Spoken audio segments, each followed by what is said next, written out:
There. Elevator. Elevator's the slowest.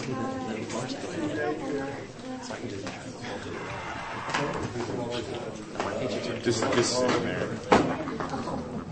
So how's it going? It was like so Nice bike. Thanks.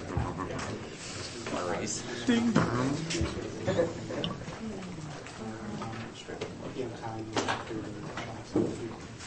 We'll probably need some help with technical difficulties which seem to arise very frequently. Just what I was waiting. Oh, nice try. I'm glad I said that because well, ladies and gentlemen,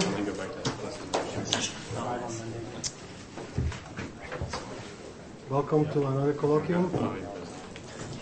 Next Thursday, we'll hear from Mark Lebrun, who last time he was here, which was about 10 years ago, he talked about this mysterious codex, this book that had all these mysterious drawings in it.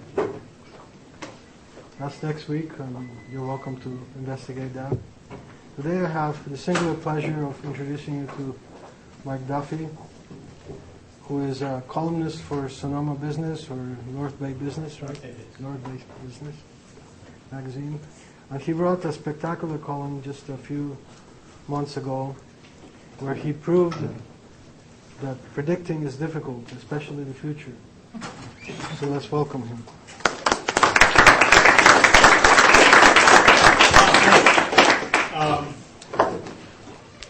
I was a computer science major once. Actually, I was a computer science major before they had computer science majors, so I had to major in engineering and applied science.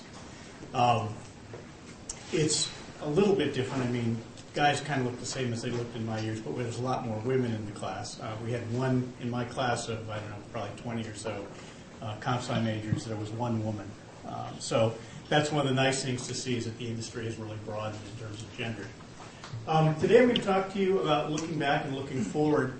And I'd like to try and be as interactive as possible. So please, if I say something you disagree with or you agree with, please stop, or you have a question, anything along those lines. I'd really like to keep it from being the sage on the stage. We're still not away from the sage on the stage model of teaching. It's sort of a necessary evil sometimes, and particularly for a presentation like this. But I'd like to try and be as interactive as possible. So please feel free to interrupt me. Just a question. I mean, anybody who cares to shout out, what's the coolest thing in your mind going on today in sort of the computer industry? Anyone? Come on, be interactive here. The filter bubble. Video games. Filter. So, did you see the TED Talk about how we filter out all the information that might actually change our mind about the state of the universe? Great talk. TED is, in fact, if you don't use TED as a resource, you're probably missing out on one of the great content sources of the last 5 years anyway. The truth of the matter, as Professor Levine said, the reason I'm standing in front of you is, first of all, I did this 9 years ago, and he's finally forgiven me. And second of all, I wrote this column, which you can read online, about trying to predict the future. And the main problem with predicting the future is it's really hard. And for example, I mean, I saw this yesterday, and it just struck me as an amazing fact. The MacBook Air of today is electrically hugely more efficient than the computer 20 years ago. If you had the same energy efficiency, you'd be getting 2.5 seconds of battery life. So as much as we bitch and moan about how little battery life we get out of the computers, the strides have been amazing. I mean, and that's a material science. It's not even computer science. That's hardcore chemistry, engineering kind of stuff, not the airy-fairy stuff that we do in computer science. I mean, I had a professor when I was in school, and he wasn't yet convinced that computer science was actually a university-level discipline yet. It sort of was over there more in the technical vocation. So that's something that I think I suffer from, at least. I always feel the real engineers are the guys who build bridges or do hardcore engineering in the manufacturing sector. But the truth of the matter is, it's really hard to do predictions. Kevin Kelly, who's another great source of inspiration, and if you're not reading his blog, you're missing out on sort of a big thing, says it best. Any believable prediction will be wrong, and any correct prediction will be unbelievable. And it's really, really, really true. The other thing that's happened that I live with a lot, I mean, I've been around in the industry for 30 plus years now, and everything gets faster. So what used to take, I mean, imagine 100 years ago, okay, 100 years ago, I think we had automobiles. Barely had airplanes. A whole bunch of changes that took place over 100 years, but now that's been compressed into less than a lifetime unit. So it used to be, Grandma would tell, back in the day, I walked to school both ways barefoot in the snow. And that was great because that was 100 years ago, Grandma. But nowadays, in one lifetime, in your lifetime, you will see multiple generations of this kind of phase shift in the way things are done. So everything's faster. I'll post these on my website so you don't have to take any real notes. Although I read what Professor Ledin makes you do for this class, so I really hope this will be worthwhile because I know you had to do some research beforehand, and then you have to write up your notes afterwards. So hopefully at least providing you the slides will give you a little something to work from when you have to write up your notes. But this was an interesting article from NextWeb called "What Will the Internet be like in 20 years?" And it's sort of an interesting read. But if you go back, the thing that struck me originally, and the thing that got me started about my column, was that they were asking the founder of a product called Box.net, "Gee, what do you think the future will be like in 25 years, young man?" And he said, "Well, look back 25 years to 1986 and tell me how much of today you could have predicted." And the first thing I could predict is most of you, in fact, I think probably all of you, weren't here. You simply did not exist. So that's, from your perspective, that's a fairly major change over the past 25 years. But there were no cell phones. The GPS satellite system had yet to launch first satellite. There were no iPods. There were no HD TVs. There were computers, just barely. The IBM PC and the Mac were a few years old. I remember I was writing a program for commercial use called Chessmaster in 1986, and I was running on a 25 megahertz Intel 386 based machine, and that was the state of the art. That was the $5,000 machine. Because in the old days we used to say, the computer you want always costs $5,000. No longer true.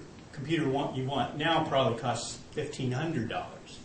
So again, Moore's Law doing its inevitable thing. There was an internet. That was the internet. You could probably, hand count all the nodes on the internet here. I worked on one of the original nodes when I was in college back at Harvard, but a lot of it was industry. You see a lot of things like BBN. You see the military was a huge aspect of the internet then. There were, in 1986, there were about 2,000 networks that made up the internet. So that's all the subnets from these various locations. There wasn't much of an internet, and it was really, came out of the Advanced Project Research Organization, which was designed to make sure that the military could still communicate if everything went up in nuclear smoke. So very different than the commercial. I mean, I lived through the era when commercializing the internet was like unheard of. Now, of course, that's all there is, it seems. So, let's look ahead 25 years, in which we'll be in the year 2036, and I will hopefully still be walking the earth. The one thing I can say for certain is that there will still be lolcats in 25 years. There will be humor and entertainment. That has been a centerpiece of all of our technology.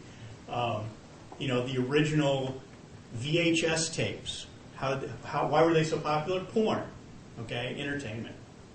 And so, back in the dot-com bubble in 2000, 1995 to 2000, the people who were really pushing the edge of technology, consumer technology, was in fact the porn industry. They had to figure out ways to get paid. They had to figure out ways to deliver streaming content. They had a bunch of problems that had not yet sort of broadened out into the market.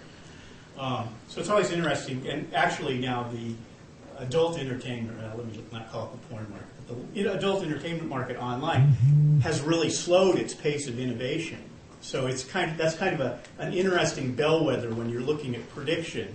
What's happening there? Not much. So that's kind of an interesting indicator. But lolcats, I think we'll have them. I think we may finally have my flying jetpack. This is the Martin Jetpack. It's actually, you can place an order for one. They're about $85,000, and hopefully you'll get one delivered eventually. But everybody always says, where's my flying car, right? Well, we may have jetpacks at some point in the future. I don't think we really want flying cars for a number of reasons, but maybe we'll be flying around on these. Looks like fun. I wouldn't mind having one of those. Of course, in the next 25 years, we may reach the singularity. That point at which we are in theory capable of simulating in software a human brain, uploading our consciousnesses into that device, whatever it may be, and then the whole world changes because we're no longer constrained by biology. There's a lot of people who talk about that. Some of them are certifiable nut jobs, and some are actually fairly distinguished scientists. So it depends on who you listen to, whether, in fact, in the time frame that I'm saying here, 25 years, whether, in fact, we'll actually be able to do that. But if you look at computing power, just raw computing power, that's certainly within the realm of possibility. The big issue is the understanding of the biology, the underlying biology and chemistry, and that, it's not clear to me at least, follows such a predictable pattern. But I think this, and this is another thing I just read literally within the past few days, that this is incredibly true and holds my attention from 35 years of doing this stuff, which is that anything you're dismissing today because the technology is just not there yet, it's going to happen. So if we say, well, gee, we can't have a prosthetic arm that responds to human thoughts because the technology is just not there yet. Well, the fact is they demonstrated that in a rude, crude form, but you can bet in 25 years, it'll be there. That'll be happening. If you can corner the market on prosthetic arms now, today, buy the stock. I mean, that's pretty much a given. Similarly, they've been able to wire up cats' eyeballs so that they can see the picture that the cat is seeing. It was done actually probably almost a decade ago now. Not there, the technology's not there yet, but probably going to be in 25 years, given the rate of acceleration. That's the amazing thing is, compound interest. Human beings are absolutely crap with compound interest or compound effects. Anything with an x squared in it, x to the n in it, we don't do very well at all. We're very linear in our estimation capabilities. So this one quote really, really, I think, summarizes the whole prediction business. If you can see a glimmer of something today, it will happen, probably within the next quarter century. So what can we expect? I mean, I can't predict. What I said in my column was I think you can expect two things. There will be events like 9/11, and there will be things like the World Wide Web that come out of nowhere and completely change your life. That's the one certainty that I can give. But in general, what can we expect? Well, we've already seen it. This has more computing power in it than I had access to in college, in multiple rooms. Everything gets smaller and faster. I think we see that. Higher resolution. We used to joke when I was first starting to do computer graphics back in the days when it was little teeny triangles, on a CRT display. We used to joke that reality was 10 million triangles per second, because that's how they used to measure shading and stuff, how many triangles you could draw. It's interesting to think about what does it take to reproduce your vision, your field of vision, in software in a believable fashion. If you look at movies, obviously if you have time to render it, you can do pretty darn good. Things like Final Fantasy, the movie that came out probably 5 years ago, wasn't much of a success, but had these sort of human-like characters that were complete simulations visually. So our resolution is going to get higher and higher. You've seen it happen on these. We now have the Retina displays, which are cool. You've seen HDTV. Where does HDTV end, right? How much resolution do you need? how much do you want? There was the whole issue of, when you can see all the pores in the television anchor's face, do you really want to do that? Okay, is that a good thing? Technology becomes progressively more invisible over time. So we used to have telephone wires everywhere. Now we used to have wired networks, for gosh sakes. Now everything is is becoming wireless, more invisible, embedded in things. So your automobile, right? It's embedded, all the smarts in your car, and there are like, tens of computers in the modern automobile. They're all embedded invisibly, and you can't work on your car anymore the way you could when I was, taking auto shop in high school. You just can't do that, at least not without computer assist. Everything's more connected. I think one of the big realizations that came to me was we no longer dial a house like we did when I was growing up. You dialed somebody's house because that's where the phone was. Now we dial people, or we can even dial machines. So we're more connected in that respect, in the sense of I can individually contact you. I'm not just going to some house where you might be. I can talk to you if you'll pick up the phone. But also, we're more connected because of the wireless capability. We're more connected all the time. Because I like to tell my daughters, when they ask me a question, Dad, what's X? And I say, you have the access to the sum total of human knowledge in your pocket. Please use it.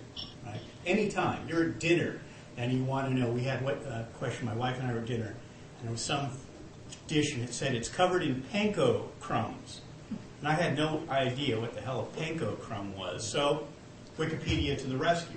Right? You can see pictures of what panko-encrusted food looked like. So we're connected all the time to each other, to vast sources of information, to machines. We can get notifications when our fire alarm goes off or our burglar alarm goes off, all those sorts of things. We're connected in a much higher degree than we've ever been. There's going to be a lot more biology-related tech. Digital and bio are going to meet. I think that's inevitable. It's funny when they predicted the original decoding of the human genome. It's going to take forever because, my God, there's a lot of base pairs in your body, right? No.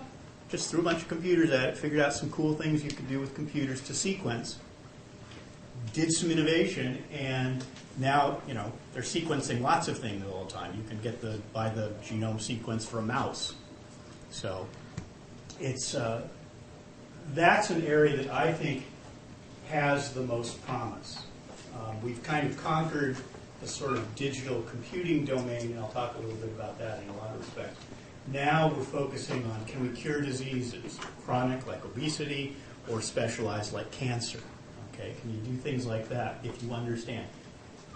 That's the big knowledge gap, as I said earlier. Everything's more instantaneous. You don't have to wait on anything. Everything happens. Things are more efficient. Will become more efficient. We're, when you think about it, the universe is ultimately energy limited, right? You had your physics class, and you got entropy in the second law of thermodynamics. Ultimately, we suffer the heat death of the universe in some far future.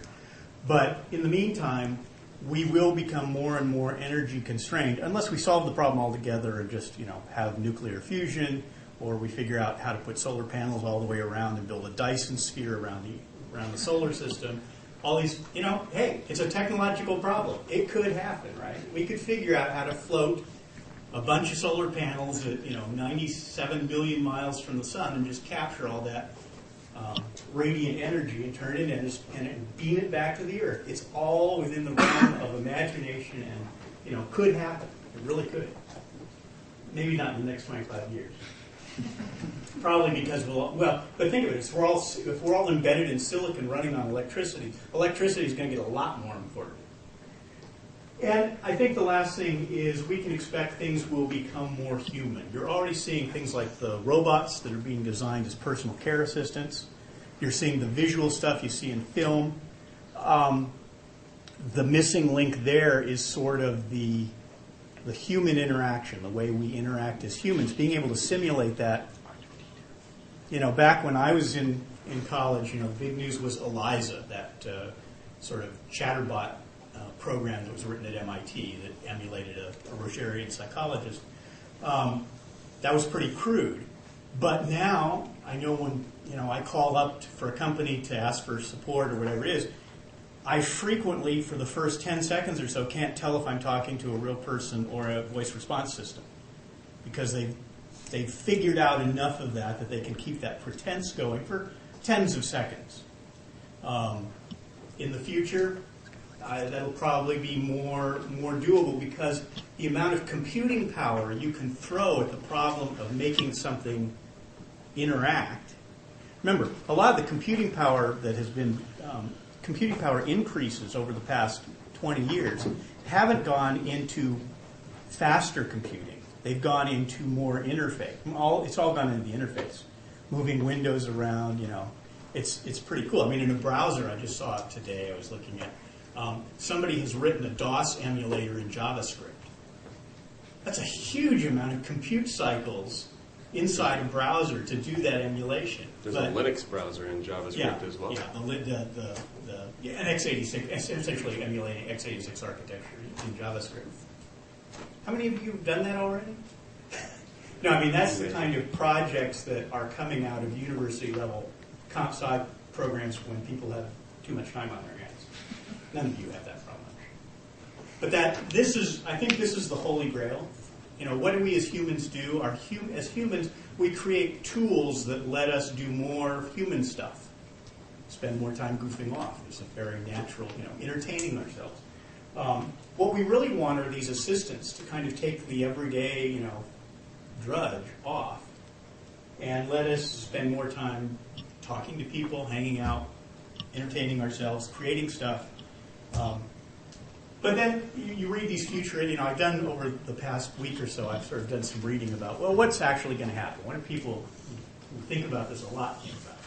And maybe it'll all end, right? I just went and saw Contagion. Let me tell you, if you go see that movie, you will not touch anything for about 2 hours after the movie. There could be viral outbreaks. Certainly there's a lot of concern, particularly here in Sonoma County, about climate catastrophe. So the movie The Day After Tomorrow. Smart drugs, limitless. I mean, as a geek, the notion of taking a pill that makes me super smart, gee, sign me up. And it has a whole bunch of interest, and not beyond the realm of imagination. There are drugs like Modafinil, which are used to heighten this sort of human computational ability. If it became a priority to develop drugs like this, I'm sure they could be developed. It is not, it's a technology problem, right? We understand enough about how the brain works that we can do stuff like that. Even poorly, like methamphetamines, but there are ways to speed up your cortex. Something I wrote about a while back, there could be a huge solar flare that knocks us flat on our ass for 10 years. We live in a society which is hugely built upon the working of these things, and these things are very susceptible to, first of all, EMP pulse, but even more importantly, they require electricity. So if your electrical network gets jacked because all the transformers burn out in a solar flare, that would be bad. We can have meteor impacts, supervolcano eruptions.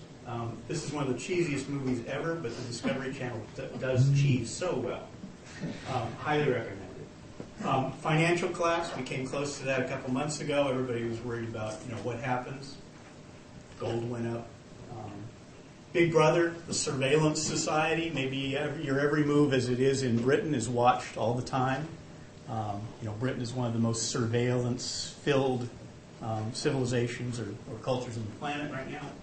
And then, social class. Maybe we become the Eloi and the Morlocks, right?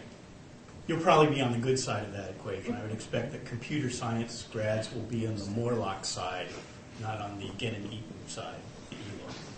So maybe there is disaster in our future, but I think some things are constant. Fundamentally, we still operate by Maslow's hierarchy of needs. We need, food, air, water. We need safety, physical security. We need love. We seek self-fulfillment. So, there are some things that constrain our future because we are human. We're not going to create unless, again, the singularity happens and we're all these high-powered silicon-based entities, we're still going to be driven by the need for sex, the need to entertain ourselves, the joy that comes from watching a sunrise, all those sorts of things. As I wrote in my column, I think I'll still be wearing Levi 501s in 25 years. Okay, I don't think Levi's are ever going to disappear. People will probably still wear tuxedos, right, when they go to black tie parties. Some things change relatively slowly. I think we'll still live in houses very much like our houses today, perhaps a lot more energy efficient, but you'll still have a bathroom and a bedroom and a kitchen, a garage for your car or your jetpack, whatever we're riding around in. We'll still have, because as humans we have this need for our space. George Carlin did that famous, place for your stuff. If you've never heard that routine, it's classic. I highly recommend it. But we will still, have places to live. Employment's an interesting question. I think still most people will get up and go to work, leave home, get in the car or the jetpack, and drive off to work for 8 hours. A lot of people, not everybody. I mean, we are seeing, and you're on the edge of it. We are seeing a shift to a future in which people work all the time, all the time, and work wherever they are. To the extent that they're not plumbers or hairdressers, which kind of complicates the process. When I graduated college, my boss on one of my jobs, my first job, said, you better consider this, that in your lifetime, there won't be any more programmers. You'll have to retrain. And I went, okay, I'll worry about that when it happens. So far, I see no sign of being a programmer or being able to manipulate the sort of digital world is a dead-end job that will be replaced by robots. There was a lot of interest in automated coding when I was a boy. It hasn't materialized. It's sort of the same thing that happened with the telephone system. Remember, used to be switchboard operators for the landline phone system. And if you projected the rate of increase of telephones in the country by, 1935, everybody in the country would have to be a telephone operator because it would just take that many people plugging wires together to keep everybody connected. Well, it didn't materialize, of course. They automated the process of connecting people together on the phone. We're seeing some of this now. I mean, what we're dealing with as programmers, as computer scientists, we're dealing with higher and higher levels of abstraction. So something that when I was writing an assembly language for a PDP 1170 in 1978, painstaking. How do you get a picture of a numeral to come out on the CRT, right? You have to look it up and you have to put the things in a register and they get clocked out by the display hardware. Hey, don't worry about that. It's right line in whatever language you happen to be using. But you can do amazing things. We have, one of the great things, I like Perl, I like Python. One of the great things about those languages is they have pattern matching built in to the language, not like C where it was this library you had to call and figure out how it works. And that's a huge, that's why it's so easy to hack those languages, because if you got a bunch of text you're parsing through, it's trivial. So you work at this much higher level of abstraction. Of course, learning how to do a regular expression takes a little bit more brain power. So you have to be smarter to do what we do with these level of abstractions. And you have to keep a lot of things in your head. That's really the limitation for human beings, is we have to keep it all in our head to some extent. Once it goes beyond that, we're not good at managing it. So as programmers, what we deal with is creating abstractions that allow us to keep more things in our head at the same time. So I think there'll be Levi's. I'll probably still be drinking Diet Coke. You'll probably be able to go down to the Costco. I don't see those enterprises disappearing in the next 25 years. Again, we'll still be fat, so we want diet drinks. We still want long-wearing, comfortable clothing, and we still like bargains. So again, those sort of human elements, they stay with us. They just kind of morph. I mean, the big box store didn't exist 25 years ago, Rick. Costco. Why? Because they couldn't manage the supply chain. Why are they able to manage the supply chain now? Because it's automated. It's digital. Okay, it's real time. When somebody walks out of the store, with a case of beer, you know that somehow you're going to have to replace that case of beer. So, again, technology hugely enabling this stuff. Okay, today the big thing, everybody wants to go to work for Facebook. When I graduated, 14 of my classmates went to work for Microsoft. They all became millionaires. I missed Google because I was out in the world by then, so I don't know anything about it. I know some people who work at Google, but the question is, who will be the dominant technology companies? Probably don't exist yet. Okay, and probably the ones that you're familiar with, Microsoft will be the IBM. IBM is now kind of it's there, we all know about it, we know they're like famous historically, but are they cutting edge? Do some great research. IBM has certainly got some great research laboratories, but to the extent that that is trickling out into the world, like Tang for Earth people, or, the benefits of the space program, it's a highly questionable thing. I don't know. We'll still have plumbers in restaurants. Plumbers, because you still need your pipes fixed. I was thinking about that. How would you think about the construction industry, and this is sort of a thing for you guys. Think about the construction industry. How would you build a house if you could build it better? Right? Nobody thinks about that really in the construction industry. It's not like, we're just going to wholly revamp this. We'll save money on parts. Okay, things like you've seen one of the big innovations in plumbing technology is the use of high-density polypropylene tubing. So we don't have these hard PVC plastic pipes. We have the soft pipes that can be routed very easily. So that's a huge innovation in the construction industry. Oh, maybe. It's not a huge innovation as far as people who, like you, are used to dealing with huge innovation every couple of years. So I think that's a real opportunity, frankly, is thinking about how do you innovate in old line industries. Okay, so let's jump back from 25 years and jump back to today, because I promised I would give you some career advice. How many people here are seniors? Okay. Juniors? Okay, good. I just want to get to that. So, as I said, we've got the sum total of human knowledge in our back pocket. We've got unprecedented connectivity. You, as an individual today, have an unprecedented ability to disseminate your ideas. Okay? And that's the blogging world. It's, video on YouTube. There are more ways to get things in front of other people than ever before. Of course, that also brings with it unprecedented noise. There's more stuff to ignore or to pay attention to than ever before. So I'd like to offer you first how to be the next Bill Gates.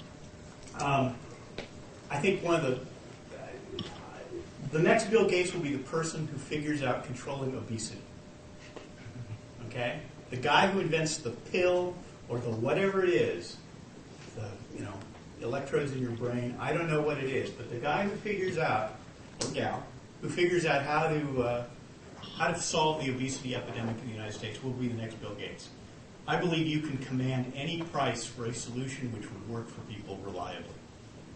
By the way, the most reliable way of losing weight today is to have your stomach lap banded, and even then you probably regain half of the weight loss. So just think about, that's the best that they can do today. So anybody who figures that out, and again, it's biology, it's not just digital technology. Fascinating area, just it's really practical. And if you know the answer, please call me.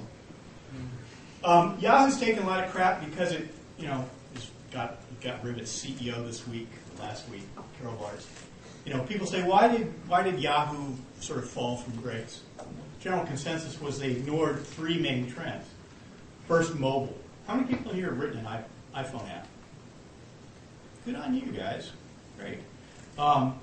Understanding delivery of mobile stuff on a mobile, I think is really critical if you want to be a part of the sort of technological firmament in the next certainly the next 5 to 10 years. I don't know that it goes beyond 5 to 10 years. Frankly, it may evolve into some, 5 to 10 years, it may just be implanted in your head. I'm not sure people are going to go for that, right? The Tea Partiers will say it's the government controlling our brains with our embedded whatsits. But, and it's a little scary. I've never had LASIX, right? Kept wearing my glasses. Anybody in here had LASIX? Okay. I never want anybody to do anything with my eyes. That's me being paranoid. Well, I think people have the same sort of paranoia about implants that might improve their quality of life, but it's still something in your body. But mobile, that's a kind of mobile. I think one thing we'll see, you'll have real-time monitoring of your blood pressure and heart rate, temperature, and that'll be, that'll just be the way it is. Certainly as you get older, maybe not when you're young and healthy. But the instant you start, you hit 50, you'll get your implant that watches all those things. And that'll be mobile. It'll be walking around with you somewhere. Obviously, you're living in the social media era. That's the big hot button of today. But it's really just an extension of the tribal campfire. Okay? But Yahoo kind of missed the social thing as well. Their social media stuff it was an afterthought. They never focused on it. They didn't innovate, even though they had some great platforms like Yahoo Mail. Video is huge. I have a love-hate relationship with video because it's real time. To watch a minute of video takes a minute, right? To read a transcript of a minute of video probably takes 10 seconds. I don't know, maybe a little longer. But video is this interesting problem, and because it is real time, you can speed it up a little, and I think that's going to be something interesting to look at in the not too distant future, which is, can we speed up experiences so we can get through them faster? Because we want to do it. We want to watch that funny cat video, but I'd really rather spend 30 seconds doing it instead of a minute and a half. And there are boundaries to how much you can speed something up. It's done on the radio all the time to fit things into particular advertising slots. They have a little dial that basically speeds up and slows down voices. That will happen for video. I think it's an interesting thing to think about. Biology. This is, as far as I'm concerned, this is it. If you're doing computer science, you should be thinking about talking to the biology guys or doing, bio-related computing. Huge stuff is going to come out of this, and it'll be fascinating. The biggest thing is if we can understand it, we can model it, and if we can model it, all bets are off. I talked with Jim Canavino, who was head of the IBM PC division in 1990, probably about 1990. And he was talking about this even then. He said, someday, he was over dinner conversation, he said, consider, someday, it's a technological problem, someday we'll be able to model every chemical interaction in a brain. Okay? And that means we can do in silicon what you do in your brain, right? But just imagine, at that point, you could just put faster hardware under it. And what happens? People evolve will evolve consciousnesses at this incredibly fast pace. So even back then, it was a dream, and I think if it's a dream, we'll ultimately end up doing it. Great book, if you haven't read it, On Intelligence by Jeff Hawkins. Jeff Hawkins, the guy who invented the Palm Pilot. He's got a company called Numenta, which is focused specifically on this problem. How do you simulate the brain? Great read if you haven't read it. It's very approachable. Other things I think are coming along. Telepresence. It comes and goes, but telepresence is Skype. Skype video chat is telepresence. You're somewhere else and you're talking to somebody as though they were there. FaceTime on the phone, on the iPhone. Telepresence. You've got the big HP installations where they actually build a half a room and the videos the other half of the room somewhere else, and it all works together. That's like $500,000 for one of those installations, but it'll get cheaper. Right? It'll be in your house. Robotics, we've already seen that. Energy, anything energy related. Energy management is a huge data task. So again, computer science. Big data. Great article I was just reading this morning on O'Reilly. Another great thing to read is the Radar blog from O'Reilly and Associates. They're into this kind of big data thing, which is what do you do when you have all this data coming from sensors or whatever it is? How do you sort through it, and how do you make new inferences out of that? That's a huge area. Think about it. It's in healthcare. It's what they're trying to do in healthcare right now, right? If you know from across the population, if you know that so-and-so has a particular disease and gets a certain drug, and you see how each person who's taking that, has that disease, who's taking that drug, responds to it, either good or bad, blood pressure medication. If you see that everybody who takes this blood pressure medication sees a 10-point reduction on average, that's great science. You can do something with that. You say, everybody who's got blood pressure problems gets on this medication because it saves us over time. That's the kind of things you can do with big data. Internet of Machines, it's happening all around us. It's very, very cool. Machines talking to other machines. I mean, that's where you get invisible from in this sort of progression from in-your-face technology to technology that does things and you don't see it. Quantified self, this sort of movement where people measure their weight and their blood pressure and all this stuff every morning and use it to change their behaviors. Fascinating stuff. Sensor technology, if you haven't played with an Arduino, how many people know what an Arduino is? Okay, educate yourselves. Go online and look up Arduinos. They are very cool. They're teeny little breadboard computers that you can plug stuff into.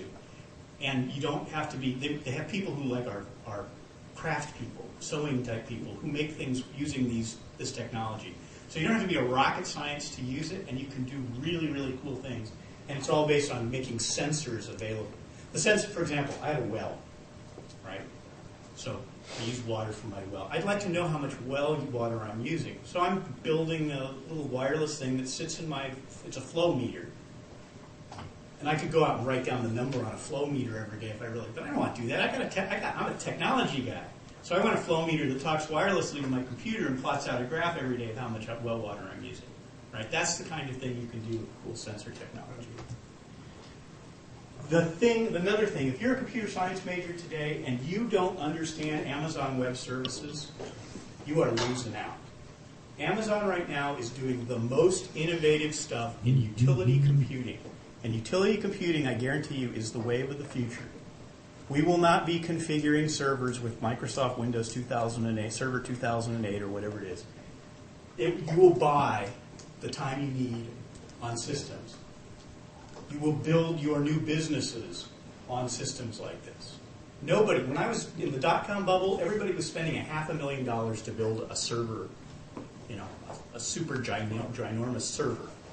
Nowadays, you pay 12 cents an hour for the same thing for Amazon. You don't need to do that hardware acquisition anymore. You're stupid if you do. In fact, I was reading an article aimed at CIOs, Chief Information Officers, which basically said, if you have a big data center and you're paying people to maintain it and you've got the capital expense, you are stupid because other people can do it faster and cheaper and better than you can. The downside is when Amazon Web Services goes down, Netflix goes out, whatever.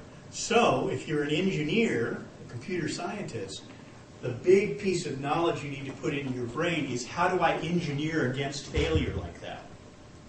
Okay. Netflix had guys who could. Netflix ran on AWS as well. They didn't go down. Why? They have this cute little program called the Chaos Monkey. If you haven't looked up Chaos Monkey, go look up Chaos Monkey. But basically, they had engineering smarts that nobody else had, and so they didn't fail. Even though they were built on the same failing platform as everybody else, it was engineering smarts. So learn about this. It's important. And that's, I don't know, kind of a whirlwind tour of the past, the future, and now. And we've probably got 3 minutes for questions. Any questions? Anything I can shed light on? I'll tell amusing anecdotes about how I used to work on the Jungle Cruise at Disneyland. Sure. Do you think desktops are going away? I think they're becoming less important. I don't see, I have a friend who uses a tablet all the time now. That's his, and for a certain category of worker, that is the mode. But desktops have a certain price and power ratio that has not been really beaten yet. Yeah. And it's still consistent with the way that a lot of people work. You go to work, you have a desk. On your desk is a desktop computer. Generally, when I'm making recommendations to companies right now, what I say is buy a really, a nice laptop and have a place where you can dock a couple of workstation monitors to it at work. Because it's really, the computing power is becoming much more Mobile used to have a real penalty with it in terms of power. It still does. If you run it on a battery, it's got to be fairly frugal, which constrains your compute cycles. So if you're doing if you're doing video editing, you're doing rendering, you're doing anything that's big and heavy compute, you'll still have a desktop for the time being. But most people will probably migrate to some kind of laptop or tablet which interfaces with displays when you need big displays and walks around with you. And, at some point, don't plant it in your butt, and you'll just walk around with you everywhere. And you'll hook up, you'll wirelessly connect to your display wherever you happen to be. So that will happen. I think we will carry around the little amount of compute and storage we need on our persons, and the rest of it will be cloud-based. I think that's the only way that technology will get further and more invisible is if other people take care of it for me, because I'm not smart enough to take care of my own technology. That's why privacy is such a stupid thing. What we'd really like to do is have a way that we could, carry around a little box that gave our privacy permissions to anybody who wanted, do you want access to my credit card? Okay, are you in my privacy box? But nobody knows how to run the privacy box. That's the problem. So that we farm it out to somebody else, and then they lose the data. That's where the whole privacy is really as computer scientists, it's kind of an interesting area in just sort of the social implications of privacy. So, anyway. Any additional thoughts on the connections between the computational biology, big data, and companies like Amazon, Facebook, and kind of what's like what I mentioned with the filter bubble, just sort of. Yeah. Right now, there are some companies, for example, which are delivering Hadoop as a service. Okay, that's great. You don't want to have to build your own Hadoop cluster. Hadoop is MapReduce, same thing that Google uses for its sort of batch mode search processing.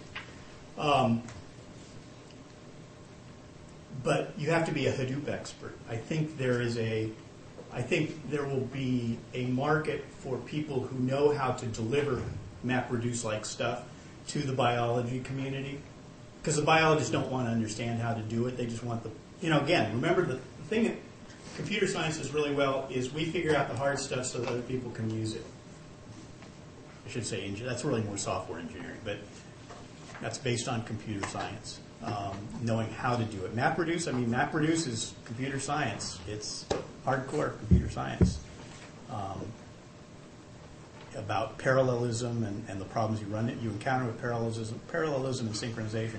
So there's computer science everywhere, and I hope you have fun using it out in the real world, not in the not too distant future. How many people plan a career doing something related, computer science related? How do you want to teach it? How do you want to go out and have their own company? A few. How many of you want to work for a big company? How many of you would like to work for a startup or a small, feisty company? Kind of interesting to see how people play out. It's when I was in college, I went to a school where you weren't supposed to actually graduate with a useful skill. You were supposed to have a lot of theoretical knowledge, but no useful skill. Programming was the way you escaped that. You actually got to run computers and write programs, and so I came out with a marketable skill, and it's been great for me. So I hope you have a lot of success with it, and thanks for letting me yak at you.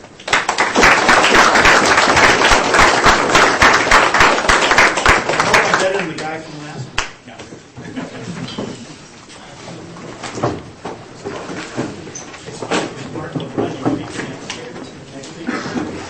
He was speaking. I was on this. I did speaking. He came back and.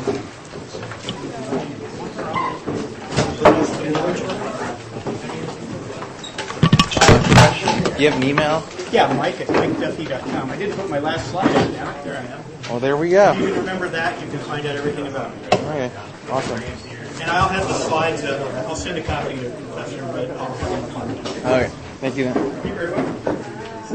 So what do you think about learning human languages? What my plan was thinking about just learning a lot of human languages as well to interface with other people.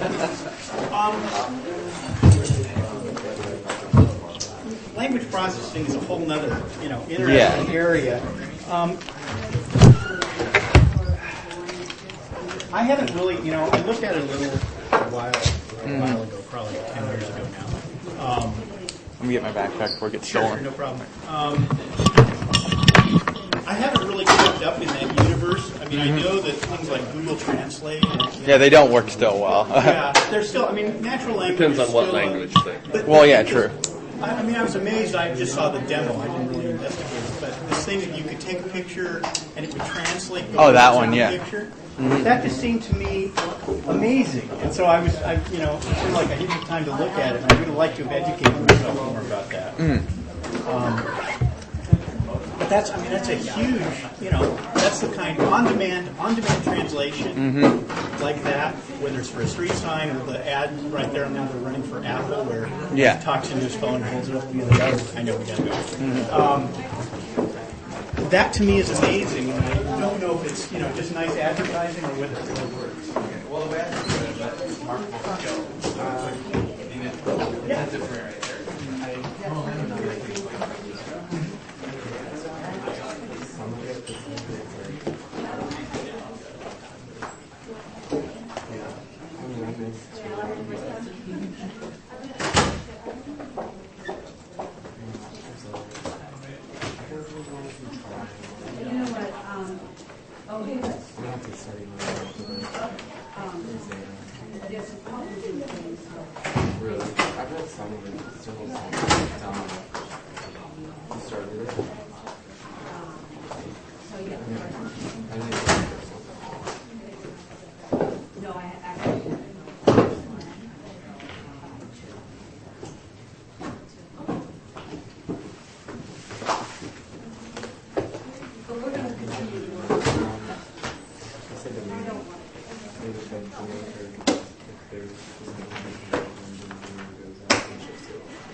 Yeah, I think it's going to go down. It's Q star.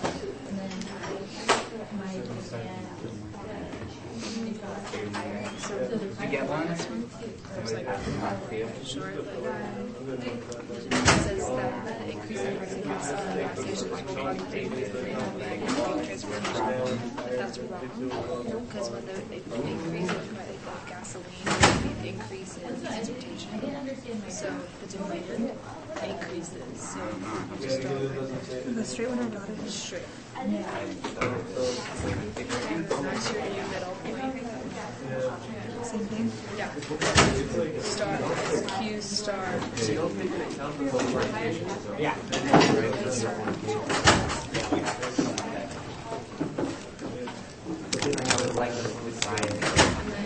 basically just state why. So you said no because increase in gas prices causes an increase in public transportation.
Hey, I remembered it today. What? I remembered my homework.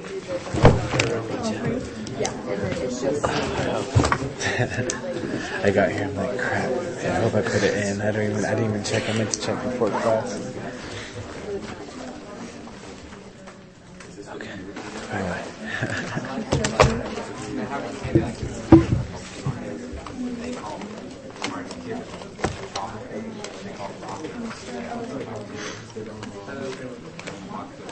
I got a little confused on the second these graphs. Dude, I was so I confused. did it once, and then I had a friend who came and helped me, and then I redid them. Anybody here have a stapler? And then I looked last night, and I'm like, oh, I don't like that one, so then I redid them again. It's like, this is the third.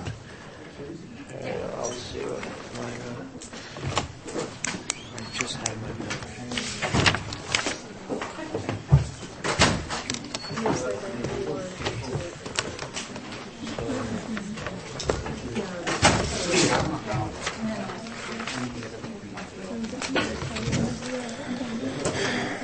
Did you move it to the... You moved to the right?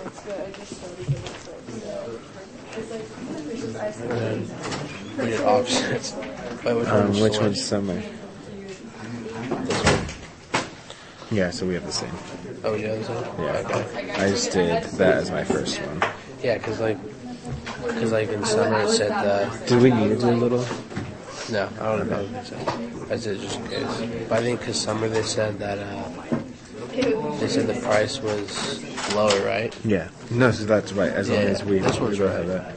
And that one, I don't know. Like, I think I had that at one point. I don't even know. I don't know if that's right. What was it again? Actually, I think I did have that before. Someone that's supposed to increase the prices.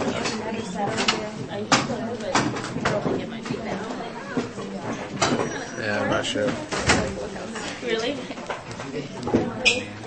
I'm an econ major, so like all this shit's tough. Like, Yeah. I have no why I took this class. I'm just an idiot.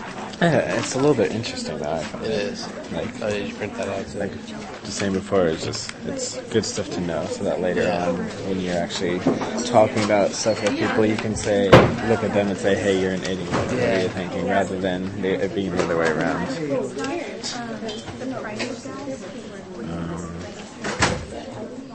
That's the point of college too. Yeah. To educate other people.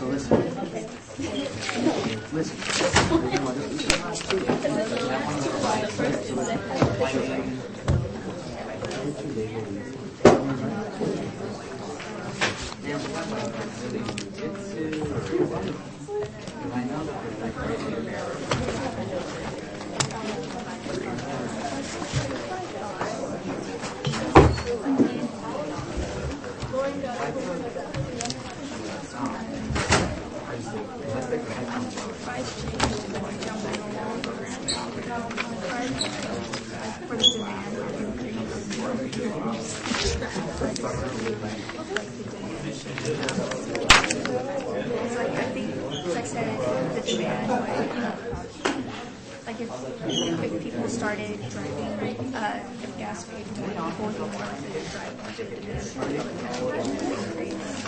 But I was just confused because like the price would increase.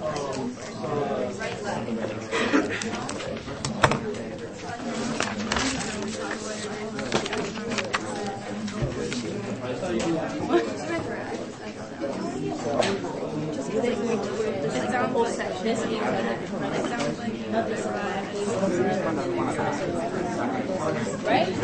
It means like the price of the so the price of the water goes up and then the quantity goes up. Quantity of water goes up, right? Well, that's what it's asking. Yeah. I just wrote it like that. It's basically what okay, I just said it. So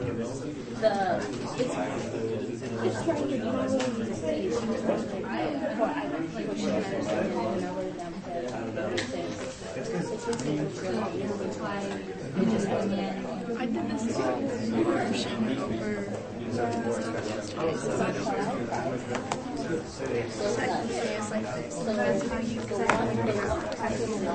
Looks like you're quite organized with your agenda. Gotta be. Huh? Gotta be. Got so much shit going on. How many units do you have? Not that many, like 15 or 16. 15? Okay. What about you? I'm 15. Oh, okay. I came back from France and then I went and talked to an advisor and he goes, okay, since you're back in the U.S. now where things are a lot different, you might want to take a light load. Because I was ready to take 18 or 19, but then he goes, maybe 15 your first semester. I'm like, okay, I'll settle. But So when you're like, you're a junior? technically, yeah, but I'm going to be here a while. Yeah, so you get an academic advisor like your second year then? No, you have advisors now. Oh, really? You should talk to them because they're pretty good people to talk to. So CBH, are you in declared? No, I'm You fine. did. Okay, well then you go to your bio and talk to them. Really? Yeah.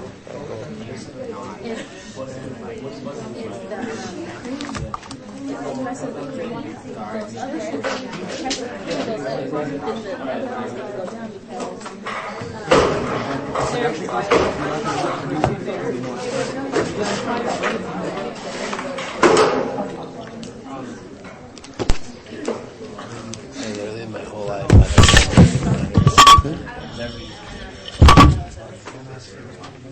I know that's exactly what I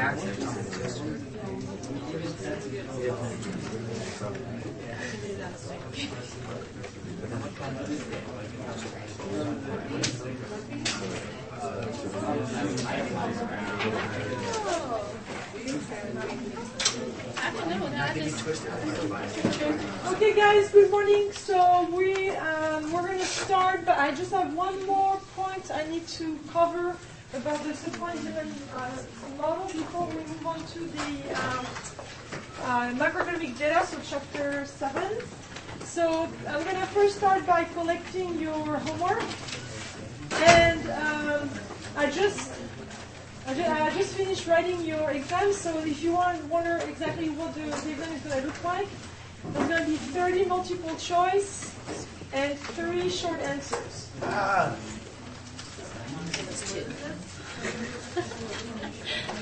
And they're not the same size, but that's basically what it's going to look like.